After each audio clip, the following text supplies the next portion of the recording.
Buenas tardes, mi nombre es Luz Victoria Flores Villegas, vengo del Centro Médico Nacional 20 de noviembre.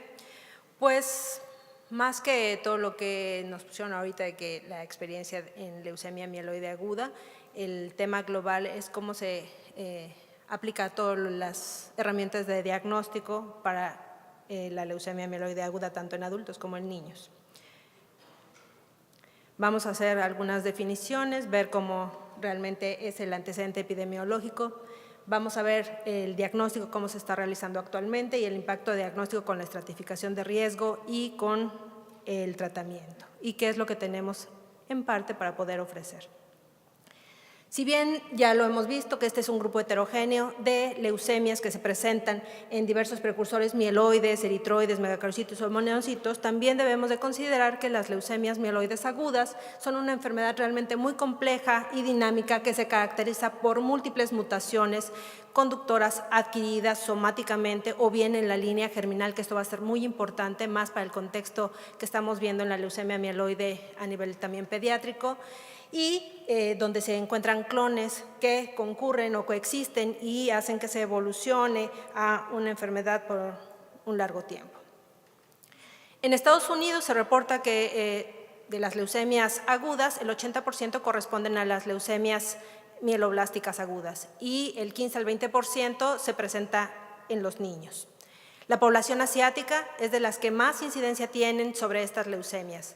Sin embargo, la población que le sigue, igual que lo que ocurre en las leucemias linfoblásticas, es que la población hispana es la segunda en mayor frecuencia. En México, ¿qué es lo que tenemos? Bueno, normalmente el INEGI nos marca algunas pautas de cómo están haciendo nuestros padecimientos oncológicos y de acuerdo a todo lo que es la base de egresos hospitalarios del 2014, vamos a encontrar que las neoplasias malignas hematológicas, especialmente las leucemias agudas, son de las neoplasias que más impactan a nivel hospitalario, tanto en la población pediátrica como en la población de adultos. Técnicamente, en la población pediátrica, cualquier grupo quinquenario realmente está siendo afectado, probablemente más el de 5 a 10 años, en las leucemias mieloblásticas también. Y en la población de adultos lo que vamos a ver es que prácticamente mayores de 65 años son los más afectados por la leucemia mieloblástica aguda. No tenemos realmente un registro, como bien lo dijo el doctor, de cómo se está comportando. Los registros epidemiológicos son muy difíciles de realizar, pero estamos viendo que la incidencia de leucemia aguda en México es de 2 por cada 100,000 habitantes al año, teniendo un mayor repunte de leucemias linfoblásticas en 1.3 en los adultos y de leucemia mieloblástica aguda de 0.7 por 100,000 habitantes. Ahora, ¿qué hay en la población pediátrica? Hay escasos reportes, sin embargo, el CENSIA actualmente se están reportando todos los casos nuevos, donde se incluye también lo que ponga uno de morfología, citometría de flujo, citogenética y se ponga un estándar del riesgo. Ahora, el IMSS y la Secretaría de Salud han reportado frecuencias de leucemia mieloblástica aguda que van desde 13.1 a 17.2% de todos los casos de leucemias agudas. Y durante los años 2010 a 2014 se encontraron que se registraron 190 casos de pacientes con leucemia mieloide aguda de nuevo en menores de 15 años. Pero a lo mejor lo impactante no es cuántos casos estamos teniendo, porque realmente tiene una incidencia más baja que la leucemia linfoblástica aguda, sino que esta enfermedad tiene una letalidad muy alta. Entonces, el 40% de los pacientes jóvenes y 10% de los adultos mayores se diagnostican con leucemia mieloide aguda, pero pocos de ellos sobreviven a largo plazo. Y el tratamiento que estamos ofreciendo, que no ha cambiado en más de una década y se basa en quimioterapia a altas dosis, pues prácticamente nos ofrece una alta morbimortalidad. Si pensamos también que el grupo mayormente afectado tiene más de 57 años y que somos un país con altos factores comórbidos, pues también es un factor importante a recalcar con el tipo de terapias que tenemos actualmente para ofrecer. Todas nuestras herramientas diagnósticas se han ocupado directamente por muchas organizaciones, especialmente para reclasificar los padecimientos de las neoplasias mieloides. agudas y el síndrome mielodisplásico. Desde 1976, con toda la clasificación que hizo la FAF morfológicamente, y después las pautas que tomó la OMS para hacer toda la reclasificación de acuerdo a los estudios genéticos.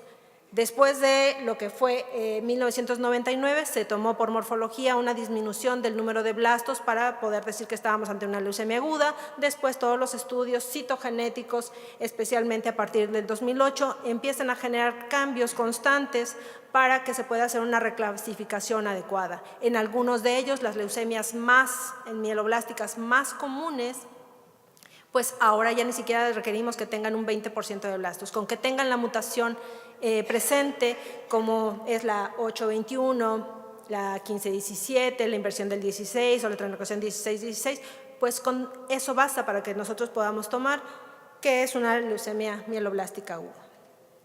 Seguimos con todas las reclasificaciones y a partir del 2008 y ahora en el 2016 es muy interesante que se meten además todas las mutaciones que se generan en las líneas o bien llamadas mutaciones germinales que traen otra trascendencia, especialmente yo lo diría para toda la población también pediátrica, donde vamos a ver que hay un factor que pudiera ser hereditario, ¿no? Se hereda una mutación germinal, pasa a todas las células y directamente puede dar este patrón hereditario, no así las mutaciones somáticas, pero en la leuquemogénesis, que como lo vamos a ver en un momento, pues tanto las mutaciones germinales como las somáticas se coexisten para poder dar paso a la proliferación de las células stem cell leucémicas. Así, como ya lo hemos mencionado, múltiples clasificaciones han salido y las cosas relevantes que tenemos son que la leucemia mieloblástica aguda con un RUNX1 mutado es de mal pronóstico. No todos los RUNX1 son de pronóstico bueno. Precisamente el RUNX1 en la proliferación de la célula mieloide es muy importante al inicio de la leuquemogénesis. La leucemia mieloblástica aguda con BCR-ABL, que aunque existen muy pocos casos, también ya se insertó dentro de las clasificaciones. La leucemia mieloide aguda con mutación bialélica del CEPA es también muy importante, esto por la trascendencia de las mutaciones germinales. Y bien que se encuentren toda la leucemia mieloide aguda o síndrome mielodisplásicos con que son familiares y que pueden tener una trascendencia obviamente a otras generaciones. Y entidades promotoras con las mutaciones del CEPA o de la nucleofosmina. Tenemos aquí nuevamente todas estas clasificaciones expuestas y lo que debemos de tomar en cuenta son este grupo donde ya no necesitamos una cantidad de blastos por lo menos de 20%, sino que con la propia mutación es que debemos de empezar el manejo y el tratamiento, bueno, todos los tratamientos. Lo que decíamos de las mutaciones germinales y somáticas, la importancia radica en que las mutaciones que afectan a las células germinales se transmiten o pueden transmitirse directamente a la progenie y estas obviamente generar enfermedades hereditarias. Las mutaciones somáticas no lo hacen así y afortunadamente dentro de la leuquemogénesis tenemos mucho más mutaciones somáticas que germinales.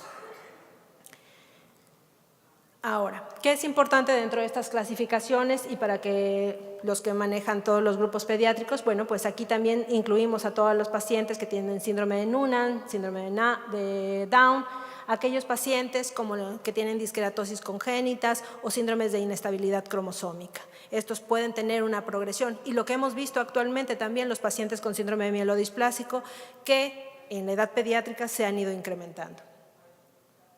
Ahora, ¿por qué debe preocuparnos cómo hacer el diagnóstico actualmente? Pues resulta que, bueno, nosotros sabemos que tenemos pocas herramientas diagnósticas, pero hay lugares donde las herramientas diagnósticas tienen mucho más acceso a todas las, o están en todas las instituciones. Y bien, pues se empezó a hacer un estudio donde se veía si se seguían realmente los lineamientos para llegar al diagnóstico de las leucemias mieloides agudas o linfoblásticas agudas. En este caso se tomó la mieloblástica aguda y se evaluó los patrones de práctica clínica. Se utilizaron ahí 64 centros, 15 centros eran académicos y se evaluó cómo se veían todos los informes prospectivos y los hallazgos clínicos que se tenían, los resultados de laboratorio y de patología. Los resultados que se arrojaron mostraron que 98% de los hematólogos u oncólogos que diagnosticaban las leucemias, bueno, lo hacían utilizando sintometría de flujo. 92% realizaban un cariotipo convencional. 67% realizaban un conteo manual de blastos y 10% de estos recuentos pasaban por la citometría de flujo. 67% solamente realizaban pruebas genéticas moleculares. Esto llamó la atención del Colegio Americano de Patólogos y de ASH. Y entonces se juntaron e hicieron unos lineamientos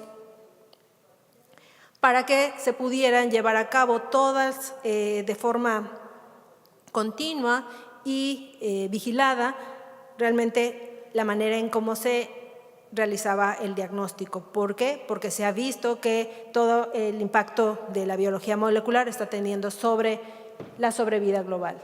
Y prácticamente en esta guía lo que nos dice es que la citometría de flujo es obligada para realizar el diagnóstico, pero también va a ser obligada para la medición de enfermedad mínima residual.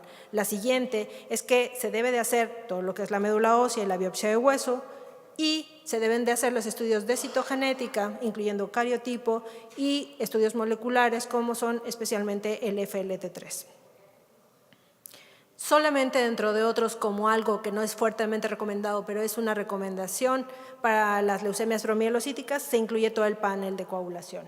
Ahora, los paneles que se realizan para estudio de mutaciones germinales o estudio de mutaciones somáticas para determinar si hay otras características de peor pronóstico, también se están incluyendo como una recomendación 2A.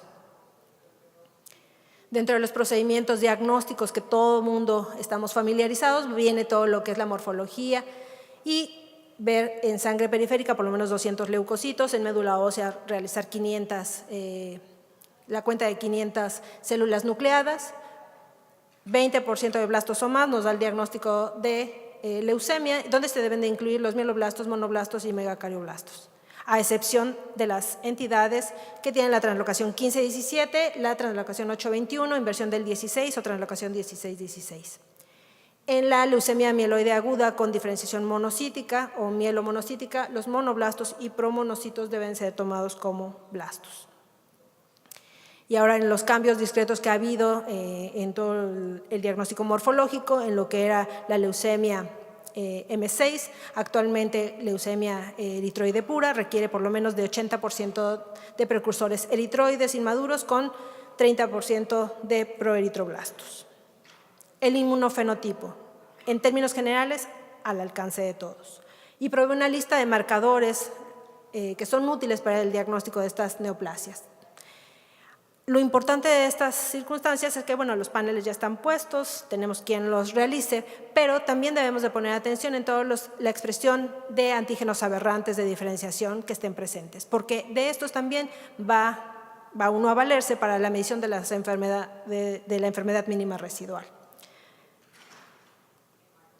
Ahora, en el síndrome mielodisplásico, aunque se utiliza, todavía no es una recomendación plena para su diagnóstico al utilizar la citometría de flujo. También dentro de los procedimientos diagnósticos lo que tenemos son las mutaciones.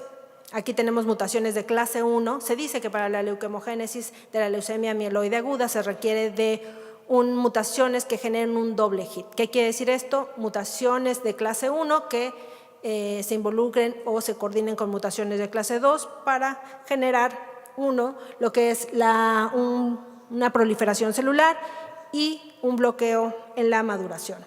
Así, dentro de las mutaciones que tenemos de clase 1, encontraremos todo lo que es por ejemplo,